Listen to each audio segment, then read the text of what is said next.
wabarakatuh. Alhamdulillahi rabbil alamin wal aqibatu lil muttaqin wa la udwana illa 'alal zalimin. Wassalatu wassalamu al-atamman al-akmalan ala rasulihil amin sayyidina wa maulana Muhammad wa ala alihi wa ashabihi ajma'in, amma ba'd. Yang dimuliakan pengurusi surau Al-Muflisin, seterusnya jawatan kuasa, tuan imam, muslimin muslimat yang dirahmati Allah Subhanahu wa taala. Alhamdulillah, syukur kita panjatkan kehadrat Allah Subhanahu wa taala pada malam ni dapat kita berada pada malam yang berapa tuan? 11. Pada malam yang ke-11 pada malam ni. Mudah-mudahan kita berada lebih daripada 1/3. Kita telah pun melepasi 10 dan kita berada pada fatrah pertengahan daripada bulan Ramadan. Tuan-tuan yang dirahmati Allah, dalam waktu yang ringkas ini, apa yang saya ingin kongsikan dengan tuan-tuan pada malam ni ialah bagaimanakah cara untuk kita berinteraksi dengan Al-Quranul Karim, dan bagaimanakah ataupun apakah poin-poin, check-point yang penting yang boleh kita jadikan ia sebagai suatu yang kita rasa Allah Ta'ala sedang berkomunikasi dengan kita. Tuan-tuan yang dirahmati Allah, Al-Quran ini dia satu kitab yang sifatnya berinteraksi. Kerana dalam Al-Quran ini dia bukan macam buku, macam surat khabar ataupun macam buku ilmiah, jurnal-jurnal ilmiah, tidak. Bukan juga sebagai buku cerita. Semua ada dalam Al-Quran. Oleh kerana itu, apabila kita membaca Al-Quran, kita nak jadikan supaya Al-Quran itu kita rasa kita sedang berkomunikasi dengan Allah Subhanahu wa taala. Dan Allah Taala menegur kita, Allah Taala berbicara dengan kita, dan kita ada rasa dekat dengan Allah Taala menerusi Al-Quranul Karim. Yang pertama ialah dalam Al-Quran ada perkataan qul.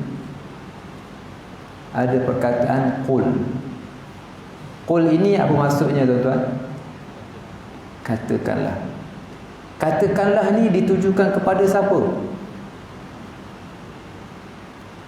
Ditujukan kepada Nabi kita Muhammad sallallahu alaihi wasallam lah. Kalau kita tengok terjemahan itu, qul, katakanlah wahai Muhammad. Qul huwallahu ahad, katakanlah Allah Ta'ala itu esa. Qul ya ayyuhal kafirun, qul a'udzu birabbil falaq, qul a'udzu birabbin nas. Qul ini sebagai contoh, tuan-tuan, walaupun Allah Ta'ala menunjukkan bicaranya, kata-katanya kepada Nabi kita Muhammad sallallahu alaihi wasallam, tetapi kita perlu untuk meletakkan posisi kita berada di tempat itu. Barulah kita ada rasa feeling Allah Ta'ala sedang bercakap dengan kita. Sebagai contoh, qul huwallahu ahad, katakanlah wahai Faisal, Allah Ta'ala itu esa. Katakanlah wahai Kamal, Allah Ta'ala itu esa. Katakanlah wahai Andi, Allah Ta'ala itu esa. Kita rasa Allah Ta'ala menunjukkan kata-katanya dengan kita sekarang yang sedang membaca. Apabila kita merasa Allah Ta'ala sedang bercakap dengan kita, berkomunikasi dengan kita, kita ada rasa seronok. Apa benda yang Allah Ta'ala nak cakap dengan kita? Instead of kita rasa Quran, baca, dia turun kepada Nabi Muhammad, kita mungkin tak terasa Allah Ta'ala bersama-sama dengan kita, bercakap dengan kita, berkomunikasi dengan kita, berinteraksi dengan kita. Dan itulah yang kita mahu apabila kita membaca Al-Quranul Karim. Kerana Allah Ta'ala menggunakan perkataan kamu, engkau. Katakanlah ni maknanya adalah orang yang dia sedang bercakap. Bacalah. Bacalah ni dituju kepada siapa? Iqra, bacalah. Dituju kepada siapa? Memanglah diturunkan kepada Nabi kita Muhammad. Tetapi Al-Quran ini bukan sekadar untuk Nabi kita Muhammad. Al-Quran ini untuk kita. Dan apabila Al-Quran untuk kita, maka kita cubalah tuan-tuan untuk bila baca Al-Quran, kita ambil surah-surah yang lazim, surah-surah yang bawah-bawah ni, supaya kita rasa Allah Ta'ala sedang berkomunikasi, sedang bercakap dengan kita.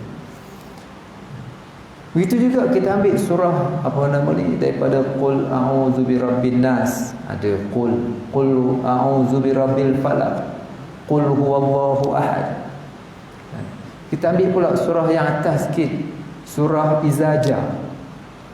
Orang Melayu ni dia nama surah ni diikut awal surah.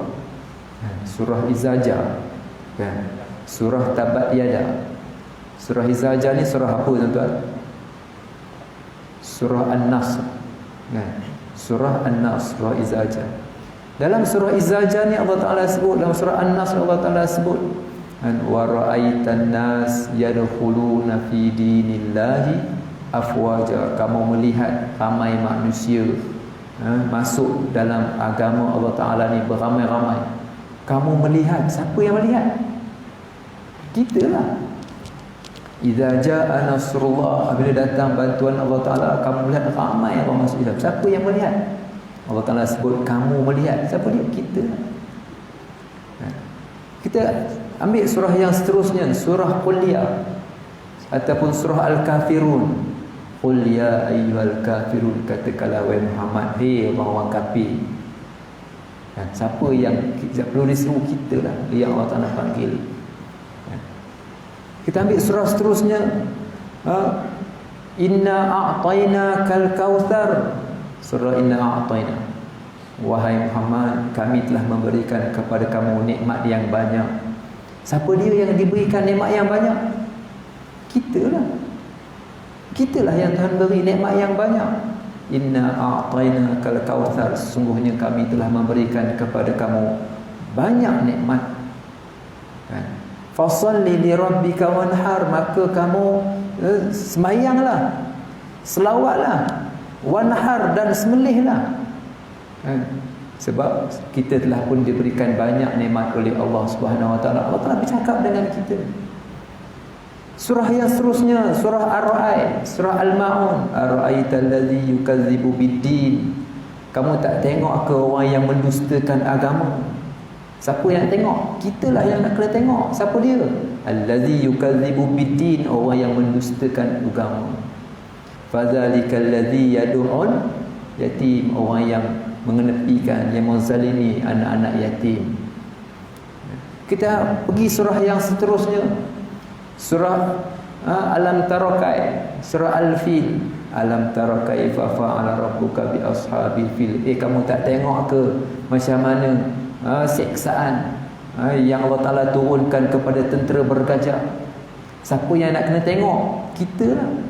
Alam tara, tidakkah kamu tengok? Bukan untuk Nabi Muhammad je, bukan untuk alim ulama je yang nak kena tengok. Kita lah sebagai orang Islam semua sekali. Al-Quran ini bukan untuk orang Arab. Al-Quran ini untuk kita semua manusia. Jadi inilah yang kita cubalah tuan-tuan. Saya nak apa yang kita berada pada bulan Ramadan ni, bulan Al-Quran. Bila Ramadan ni bulan Al-Quran, kita nak supaya kita ada rasa feeling, ada rasa perasaan yang Quran itu dekat dengan kita dan menjadi teks untuk kita boleh berkomunikasi dengan Allah Subhanahu Wa Taala dalam Al-Quranul Karim. Itu poin yang saya cuba sampaikan kepada tuan-tuan. Allah Ta'ala bercakap dalam bahasa Arab ke? Tidak, Allah Ta'ala tidak bercakap dalam bahasa Arab. Lepas tu kenapa diturunkan dalam bahasa Arab? Kerana tuan-tuan, apabila kita ini ingin bercakap dengan orang, kan, ataupun ingin berkata-kata dengan haiwan, dengan kucing lah contohnya tuan-tuan. Macam mana kalau kita nak ajak kucing makan, kita panggil kucing makan, kita bunyi dengan bunyi suara kucing, kan, miau miau, kan begitu. Takkan kita panggil kucing makan dengan bunyi anjing, larilah dia. Kita panggil bunyi kucing miau miau miau. Kenapa kita bunyi dengan bunyi kucing ketika mana kita panggil kucing? Tak kucing faham ke tidak, entahlah tuan-tuan. Tapi kenapa kita bunyikan dengan suara yang sama? Kita harap supaya dia faham apa yang kita cakap.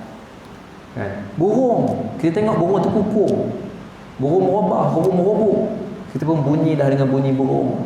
Adalah burung dalam sangkar, dalam kandang, kita bunyi kukur, dengan bunyi burung merebuknya, kukurnya, ikut bunyilah, kan. Bunyi apa nama ni, kalau bunyi burung, burung terkukur, takkan kita nak panggil dengan miau kan ni, tak menasabah. Maknanya tuan-tuan, apabila Allah Ta'ala nak bercakap dengan kita, Allah Ta'ala datangkan satu bahasa Al-Quran yang sesuai dengan lidah kita manusia. Bukan bermakna Allah Ta'ala bercakap dalam bahasa Arab, tidak. Maha suci Tuhan daripada sama dengan kita manusia, tak sama. Tetapi Allah Ta'ala turunkan Al-Quran dengan satu bahasa yang disesuaikan dengan kita manusia, supaya kita boleh membaca Al-Quran, dan supaya mesej itu sampai kepada kita. Kalau kita bercakap dengan kucing dengan bunyi anjing, kan, mungkin tak sampai mesej, mungkin dia pun lari, kan, sebab mesej tak sampai kepada dia. Ini bentuk komunikasi yang mudah untuk kita faham bagaimana Al-Quran menjadi teks, interaksi antara Allah Ta'ala dengan kita, dan dia menjadi satu teks yang kita boleh follow.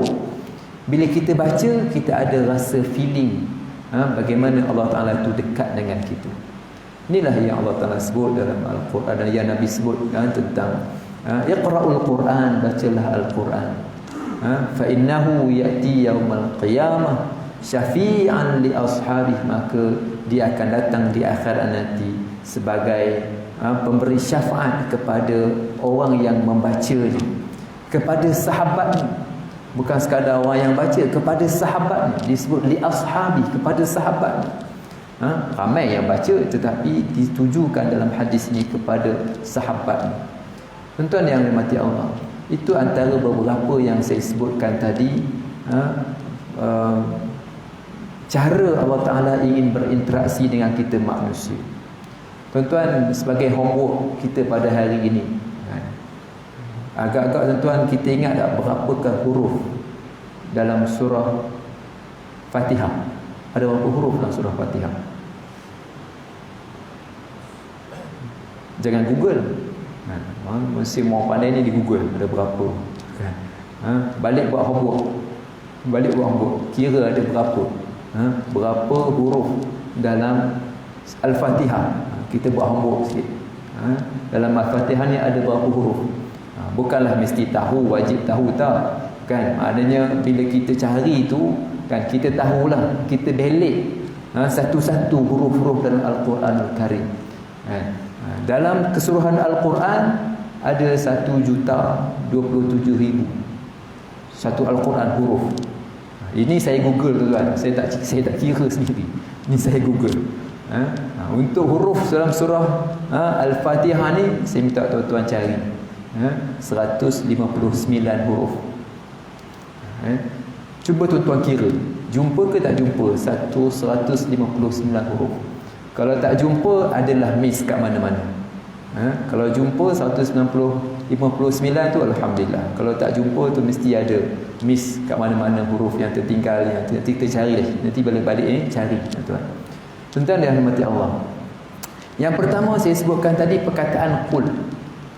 Perkataan qul ni mudah. Maknanya, kan, bila Allah Ta'ala menggunakan perkataan menunjukkan kata-katanya kepada kita, kan, kamu, ataupun yang kedua perkataan kamu, Inni anallah, sesungguhnya akulah Allah Ta'ala, kata Allah Ta'ala. Sama ada Allah Ta'ala menggunakan perkataan aku, perkataan kami, ataupun perkataan kamu. Itu semua ayat-ayat dalam Al-Quran yang ada unsur interaksi yang jelas. Kan? Yang ketiga tuan-tuan, perkataan ayyuha, ya ayyuha. Banyak tak perkataan ya ayyuhallazina amanu? Banyak. Ya ayyuhallazina amanu, wahai orang yang beriman. Bila Allah Ta'ala panggil wahai orang yang beriman, kita rasa kita diseru oleh Allah Subhanahu Wa Ta'ala. Bila kita rasa kita diseru oleh Allah Ta'ala, kita rasa dekat dengan Al-Quran. Allah Ta'ala panggil aku dengan ayat ini. Seterusnya perkataan iz. Wa iz qala Musa, wa iz. Ingatlah. Ini banyak juga terdapat Al-Quran. Wa iz. Iz ni satu ayat, satu frasa ataupun satu perkataan ringkasan daripada uzkur. Ingatlah. Tapi Allah Ta'ala tak guna uzkur. Allah Ta'ala menggunakan wa iz. Wa iz qala Musa, wa iz qala Ibrahim, wa iz, wa iz. Kok banyak tuan dalam Al-Quran perkataan iz. Yang iz ni nak suruh kita ingat. Apa bendanya? Tengoklah selepas itu. Wa iz qala Musa. Ingatlah ketika mana Nabi Musa berkata. Apa benda? Yang seterusnya perkataan ini.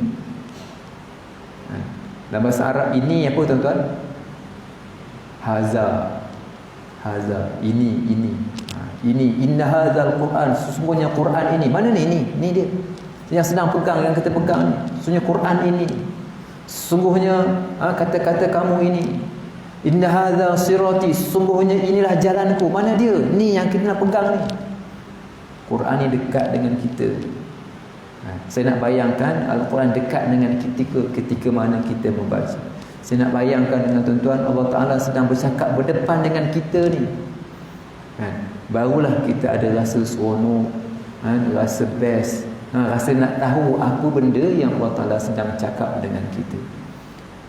Yang terakhir tuan-tuan, dalam Al-Quran ni banyak kisah-kisah, banyak cerita-cerita umat-umat yang terdahulu. Lebih kurang dalam ada 27 kisah umat yang terdahulu. Umat yang terdahulu ada 27 kisah. Ada yang pendek, ada yang panjang. Ada yang satu surah cerita, surah Yusuf cerita tentang satu cinta Nabi Yusuf, satu surah. Dan ada dua orang Nabi itu sepanjang Al-Quran cerita dia. Nabi Musa, Nabi Ibrahim, sepanjang Al-Quran banyak cerita dia.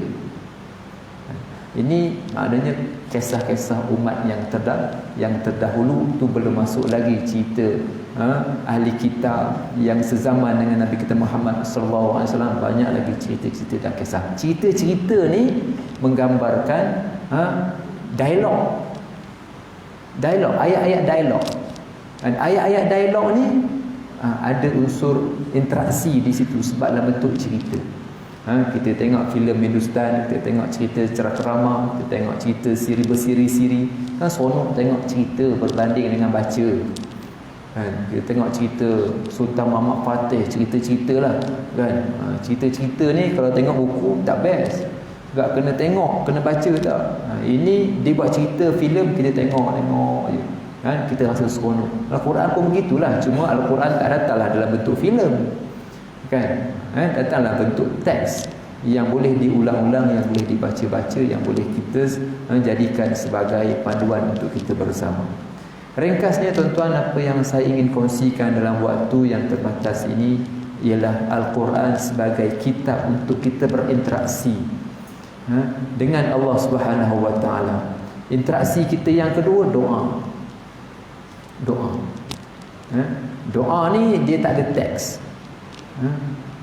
Boleh kita ambil teks daripada Al-Quran, tetapi doa boleh teks ni bebas. Kita nak doa ikut bahasa kita, ikut kehendak kita doa lah kan. Kalau nak ambil daripada doa Al-Quran pun bagus, nak ambil doa daripada hadis pun bagus, nak doa sendiri pun tak apa, tak ada masalah kan. Itu bentuk komunikasi manusia dengan Tuhan, dengan Allah Subhanahu Wa Taala. Dan satu lagi, komunikasi kita melalui teks Al-Quran ini dah diberikan teks, macam khatib diberikan teks kan, baca kan, adalah maknanya unsur-unsur komunikasi kat situ yang kita perlu menyelami dan menghayatinya Apabila kita rasa dekat dengan Al-Quran, maka kita akan rasa Al-Quran itu bersama-sama dengan kita. Mudah-mudahan kita tergolong di kalangan orang yang mendapat syafaat Al-Quran di akhirat nanti. Rasulullah bersabda, iqra'ul Quran, bacalah Al-Quran, fa innahu ya'ti yaumal qiyamah. Al-Quran ini akan datang di akhirat nanti, syafi'an li ashabi, memberi syafaat kepada ashabnya, kepada orang yang memilikinya. Bacalah Al-Quran, janganlah tinggalkan Al-Quran.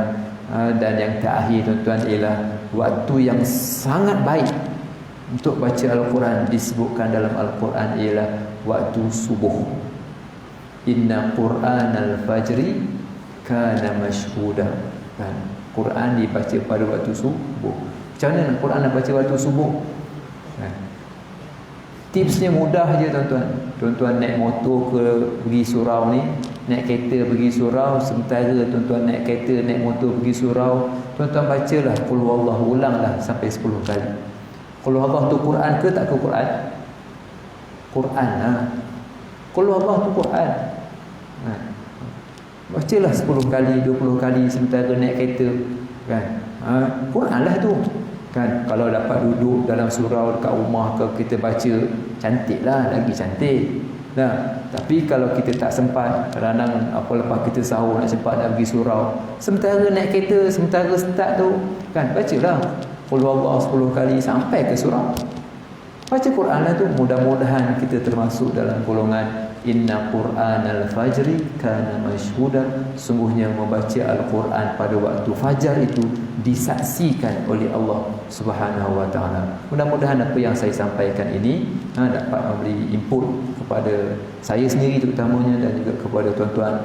Kita berinteraksi dengan Al-Quran, kita rasa feeling dengan Al-Quran, kita rasa jatuh hati dengan Al-Quran, seolah-olah kita rasa berkata-kata dengan Allah Subhanahu wa taala, dan kita cuba mengambil peluang ketika mana pada waktu subuh untuk kita membaca surah-surah yang pendek-pendek, dan surah qul huwallahu, surah-surah yang lain-lain ketika mana kita nak menapak datang pergi ke masjid ataupun pergi ke surau. Wallahu alam, aqulu qawli hadza wa astaghfirullahal azim wa lakum. Assalamualaikum warahmatullahi wabarakatuh.